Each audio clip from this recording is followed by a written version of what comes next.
For privacy reasons, names and places have been changed. This story is inspired by true events. On a fateful summer morning in July 1937, 39-year-old pioneering aviator Amelia Earhart departed from Lae, Papua New Guinea, to complete her historic circumnavigation across the Central Pacific. She never arrived. A final transmission crackled with bearings and fuel worries, then silence. Despite an extensive international investigation spanning weeks and millions of square miles, Amelia Earhart vanished without a trace somewhere over the vast, unforgiving ocean. For 88 agonizing years, her disappearance remained one of history's most enduring and frustrating mysteries. Then, in 2025, a groundbreaking discovery was made. Ultra-high-resolution satellite bathymetry revealed an extraordinary anomaly. Subtle reef-scour geometry etched into the seabed of a remote atoll chain, a pattern that rekindled a cold case with astonishing precision. This is the complete investigation into what truly happened to Amelia Earhart. Before we continue, let us know where you're watching from, and if you enjoy this content, consider liking and subscribing to our channel. Now let's continue. In the summer of 1937, the world watched with bated breath as Amelia Earhart, a formidable aviator of 39, embarked on a daring circumnavigation of the globe. Her journey was more than an aerial feat. It was a testament to human ambition and the burgeoning age of flight. With her navigator, Fred Noonan, Earhart was attempting to complete the longest leg of her journey, a perilous flight across the vast, unforgiving expanse of the Central Pacific. This segment, spanning thousands of miles of open ocean, represented the ultimate test of skill, endurance, and navigation, pushing the limits of both human and machine. The morning of July the 2nd brought a series of increasingly desperate radio transmissions. From somewhere over the Central Pacific, the faint, crackling voice of Amelia Earhart cut through the static, relaying critical bearings and, more alarmingly, expressing dire concerns about dwindling fuel reserves. Each communication grew more urgent, painting a vivid picture of an aircraft battling against immense distances and the relentless ticking clock of its fuel gauge. The bearings provided were sporadic, hinting at an aircraft struggling to pinpoint its position amidst a featureless ocean. Listeners on distant ships and islands strained to decipher the fragmented messages, acutely aware that they were witnessing the final, desperate moments of a historic flight. Then abruptly the transmissions ceased. The frantic crackle of the radio gave way to an absolute chilling silence. One moment there was a voice, a presence, a struggle, the next nothing but the hiss of empty airwaves. This sudden cessation marked the precise moment Amelia Earhart, her navigator, and her twin-engine Lockheed Electra vanished without a trace. The Central Pacific, an ocean known for its immense depths and scattered remote atoll chains, had swallowed them whole. This particular chain, a collection of tiny, isolated landmasses barely rising above the waves, offered little solace or landmark for an aircraft in distress. The sheer scale of the ocean, combined with the primitive navigation tools of the era, transformed the search into a daunting, almost impossible task from the outset. The profound mystery left in the wake of that silence would endure for generations. A pioneering pilot, an advanced aircraft, and an ambitious mission, all lost in an instant, leaving behind only questions and speculation. The vastness of the ocean, coupled with the extreme remoteness of the region, conspired to shroud the disappearance in an impenetrable veil, cementing Amelia Earhart's final flight as one of history's most compelling and heartbreaking enigmas. Her story became a symbol of courage and a stark reminder of the perils inherent in pushing the boundaries of human exploration. The silence that fell on July the 2nd, 1937, became the opening note of a mystery that would resonate for nearly a century. The immediate aftermath of Amelia Earhart's final desperate transmission was met with a swift and unprecedented search effort. President Franklin D. Roosevelt himself authorized a massive mobilization of resources, including ships and aircraft from the United States Navy and Coast Guard. The hope was that the aviators, if they had ditched, might still be alive, clinging to wreckage or a life raft.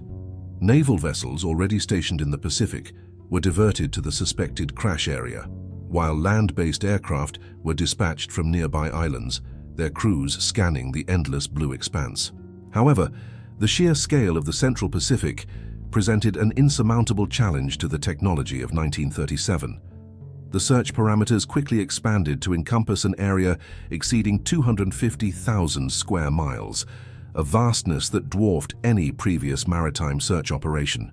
Without the aid of modern satellite imagery, GPS or long-range radar, searchers were forced to rely on visual observation, often from altitudes too high to spot small objects on the water, or from ships moving agonizingly slowly across the immense swells.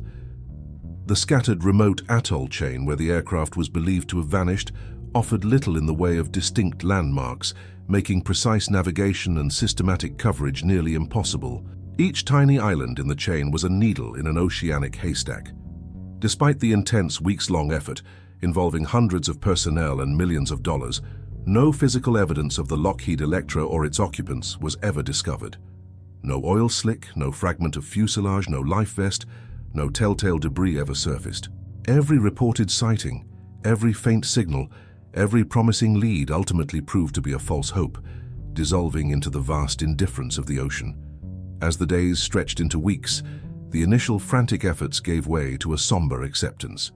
The official search was eventually called off, leaving behind a profound void.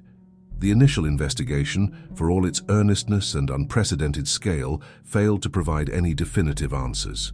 Amelia Earhart and Fred Noonan had vanished, leaving behind only the enduring silence of the Central Pacific and one of history's most compelling and heartbreaking unsolved mysteries. The failure to locate even a single piece of wreckage cemented the disappearance as an enigma, a testament to both the courage of the aviators and the formidable power of the sea. The immediate frantic search for Amelia Earhart and Fred Noonan eventually ceased, giving way to an agonizing silence that would stretch for decades. The year 1937 receded into history, and with it, the active pursuit of the missing aviators. 88 years would pass, a span longer than most human lifespans, transforming a contemporary tragedy into an enduring historical enigma. The case went cold, not just for a few years, but for nearly a century, settling into the vast, indifferent expanse of the Central Pacific, undisturbed and unsolved. Amelia Earhart's disappearance quickly transcended a mere aviation incident, evolving into one of the 20th century's most legendary cold cases. Countless theories emerged over the years, each attempting to fill the void left by the missing aircraft. Some speculated about a crash and sinking. Others suggested a forced landing on a remote, uninhabited island, leading to a castaway scenario. Yet others proposed capture by the Japanese. These narratives, however imaginative or plausible, remained purely speculative as no tangible evidence ever surfaced to support any single hypothesis. The absence of a wreck, a body, or even a single confirmed piece of debris only deepened the mystery, fueling endless debate and fascination. The very lack of closure amplified Amelia Earhart's iconic status. She became more than a pioneering aviator. She transformed into a symbol of the unknown. Her story a poignant reminder of the risks inherent in pushing humanity's boundaries. Her image, strong and determined, remained etched in public consciousness, a testament to her courage, even as her ultimate fate remained shrouded.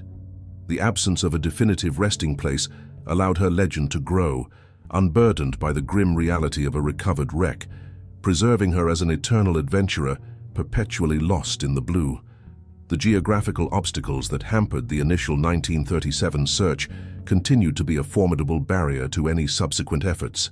The remote atoll chain in the Central Pacific, a labyrinth of small, low-lying islands and treacherous reefs spread across an immense ocean, remained an almost impenetrable frontier for conventional search techniques.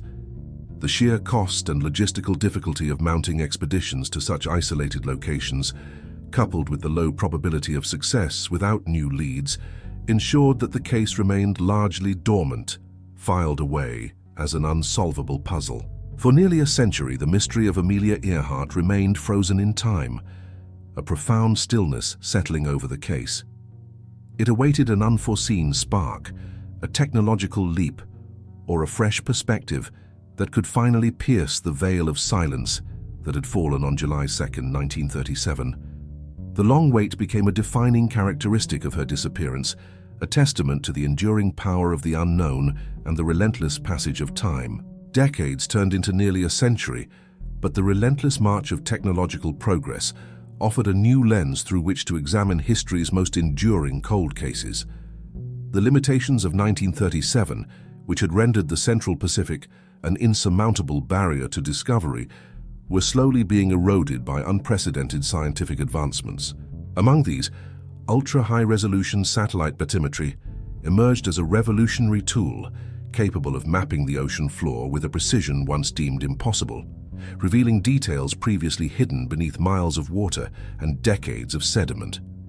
This cutting-edge technology allowed for the creation of intricate three-dimensional models of the seabed, bringing to light features that had eluded all prior forms of exploration. It was within this new era that Dr.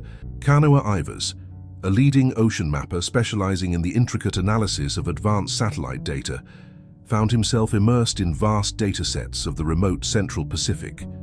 His work involved the meticulous examination of seabeds, a painstaking process of identifying and interpreting subtle geological formations and potential anomalies that might indicate human activity. One day, while scrutinizing an obscure quadrant within the infamous atoll chain, an area notoriously difficult to survey due to its depth and remoteness, a faint, linear disturbance caught his trained eye. This was not a random geological feature, it was a subtle reef scour geometry, an unexpected pattern etched into the coral and sand lying just beneath the surface of the ocean. The mark itself was incredibly subtle, demanding the highest resolution imagery to be discernible, yet its configuration was distinct. Unlike the chaotic patterns of natural erosion caused by currents or seismic activity, this scour exhibited a precise, almost structured linearity. After 88 years of silence, the ocean, it seemed, had finally yielded a whisper. The discovery immediately sparked a cautious blend of professional excitement and deep-seated skepticism. The Pacific was riddled with countless natural formations, and the human mind, ever keen to find patterns, could sometimes misinterpret data. Yet, the specific geometry of this particular scour possessed characteristics that defied easy natural explanation.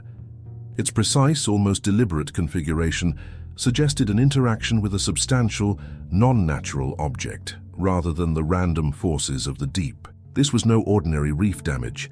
It hinted at a violent, singular event, leaving a signature on the seabed that had lain undisturbed for generations. The implications were profound. After nearly 9 decades, a new, tangible clue had emerged from the depths, offering the first genuine possibility of piercing the impenetrable veil surrounding Amelia Earhart's disappearance. The long wait, once thought endless, was perhaps nearing its end, ushered in by the quiet revolution of satellite technology. The revelation of the subtle reef scour geometry, an anomaly etched into the seabed of the remote Central Pacific, galvanized a fresh modern investigation into Amelia Earhart's disappearance. After 88 years of cold silence, Dr. Kanoa Ivers' discovery injected a potent surge of hope and scientific rigor into a case long thought unsolvable. The initial skepticism quickly gave way to a focused determination to understand the origin and implications of this unprecedented find. This was no longer merely a historical curiosity. It was a tangible lead demanding immediate, multidisciplinary attention. A new team rapidly assembled, bringing together diverse expertise to meticulously dissect the satellite data. Alongside Dr. Ivers, the ocean mapper who first identified the anomaly, came Elise Renaud, a distinguished materials engineer with a specialization in aviation structures and corrosion. Her insights would be crucial in determining if the scour could be linked to a specific type of aircraft impact. Also joining the effort was Tayo Roko, an island ranger with unparalleled knowledge of the specific atoll chain's currents, tides, and local marine environment. His intimate understanding of the region's natural forces would be vital in interpreting how any debris might have moved after an initial event. Their immediate task involved a detailed, iterative study of the reef scour geometry itself. Using the ultra-high-resolution satellite bathymetry, the team analyzed its precise shape, its consistent depth, and the specific characteristics of the disturbed coral and sediment. The scour measured several meters in length, with a uniform width and a distinct linear trajectory. It exhibited patterns inconsistent with natural reef erosion, suggesting a forceful, deliberate impact or dragging motion from a substantial, non-natural object. From this detailed analysis, several hypotheses began to form. Could this mark represent the path of a fuselage scraping across the reef? Was it the imprint of a wingtip, or perhaps the propeller of an aircraft making a forced landing? The questions were numerous, each demanding rigorous testing against the available data. The team worked to exclude natural phenomena, systematically ruling out seismic activity, large marine life, or unusual current patterns as the sole cause of such a specific, linear disturbance. Crucially, the location of this new anomaly was meticulously cross-referenced with the known last coordinates transmitted by Amelia Earhart in 1937, as well as the broader search areas defined by the initial investigation. While the scour lay slightly beyond the most intensely searched zones of the original grid, it remained within a plausible drift or impact trajectory, especially considering the limited navigational precision of the era and the powerful oceanic forces at play. This geographical alignment, combined with the unique characteristics of the scour, began to narrow down the potential explanations, pointing ever more strongly towards a specific, man-made event. The long-lost pilot, it seemed, was finally sending a signal from the deep. The team's exhaustive study of the subtle reef scour geometry eventually led to a critical, almost unbelievable breakthrough. Dr. Ivers and his colleagues embarked on a painstaking process of comparing the anomaly's precise dimensions and periodic irregularities to the known structural blueprints of Amelia Earhart's Lockheed Electra 10E. The breakthrough arrived when a specific pattern within the scour's linear trace was meticulously matched to the rivet spacing from a particular patched airframe panel on Earhart's actual aircraft. This was not a generic feature. It was a unique identifier, a specific repair made to her plane, creating a signature unlike any other.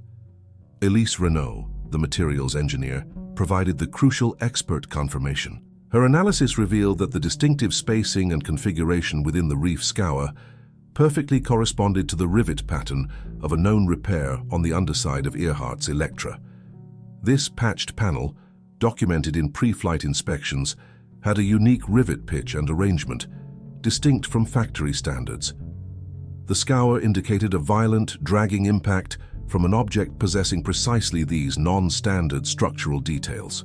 It was an undeniable fingerprint left by the missing aircraft, an echo from the deep across 8 decades. This precise alignment did more than just confirm the presence of Earhart's plane. It provided the foundational evidence for a comprehensive new theory, the castaway and surf transport scenario. This hypothesis suggested that after a forced landing or ditching, likely near the reef system, the aircraft, or significant portions of it, did not simply sink in place. Instead, the powerful forces of the Central Pacific's tides and surf, particularly during a storm or high swell event, would have repeatedly pounded and dragged the wreckage across the reef. This action would have created the observed scour, progressively moving the aircraft from its initial point of impact.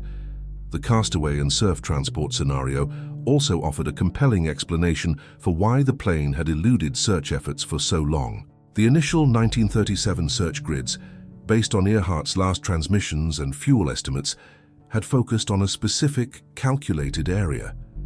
However, if the aircraft had initially impacted within that zone, but was subsequently transported by surf and currents, its final resting place would have been just beyond the original grid. This post-impact movement, combined with the limitations of 1937 technology and the sheer vastness of the ocean, perfectly accounted for the enduring mystery. The long unanswered puzzle of Amelia Earhart's disappearance was finally beginning to yield its secrets. The culmination of 88 years of unanswered questions finally yielded a coherent, albeit tragic, narrative. The evidence, meticulously pieced together from the subtle reef scour geometry, now painted a clear picture of Amelia Earhart's final moments. Her Lockheed Electra, battling severe fuel depletion, had likely made a forced landing or ditched in the treacherous shallow waters of the remote Central Pacific atoll chain. The initial impact, violent enough to leave a lasting impression on the coral seabed, marked the beginning of her aircraft's final journey. However, The ocean, ever powerful, had not allowed the wreckage to rest. Instead, the relentless forces of the Central Pacific's surf and currents, particularly during a high tide or potential storm event, had repeatedly pounded and dragged the aircraft across the reef. This prolonged destructive transport created the distinctive scour pattern, before ultimately pulling the fragmented remains into deeper waters, just beyond the perimeter of the original 1937 search grid. This castaway and surf transport scenario provided a comprehensive, scientifically validated explanation for the long-standing mystery. Dr. Kanoa Ivers, the ocean mapper who first identified the anomaly, Elise Renaud, the materials engineer, and Tayo Rocco, the island ranger, collectively validated this new understanding. Their multidisciplinary findings, integrating cutting-edge bathymetry with detailed structural analysis and intimate knowledge of local oceanography, presented an undeniable case. Renault's confirmation of the scour's alignment with the unique rivet spacing from Earhart's patched airframe panel served as the definitive fingerprint, a direct, irrefutable link to the missing aircraft. The location of the scour, slightly outside the initial search area but within a plausible drift trajectory, given the powerful oceanic forces, solidified the scenario, finally explaining why the 1937 efforts had failed. This profound breakthrough offered a new form of resolution to one of history's greatest aviation mysteries. For nearly a century, Amelia Earhart's disappearance had been an enduring symbol of the unknown, her fate a source of endless speculation and conjecture. Now, the impenetrable veil of uncertainty had been lifted, replaced by a plausible, scientifically supported understanding of her final, harrowing moments. It shifted her story from an unsolvable enigma to a tragic but comprehended conclusion. Amelia Earhart's legacy, already monumental, was not diminished by this resolution. Rather, it was completed. Her courage, her pioneering spirit, and her unyielding ambition remained undimmed. The new findings simply added a definitive, final chapter to her extraordinary life, offering closure to generations who had wondered about her ultimate fate. This discovery underscored the remarkable power of modern technology, demonstrating how scientific perseverance and innovative methodologies, even across 88 years, could finally unlock the secrets of the past, offering a profound testament to humanity's relentless quest for truth.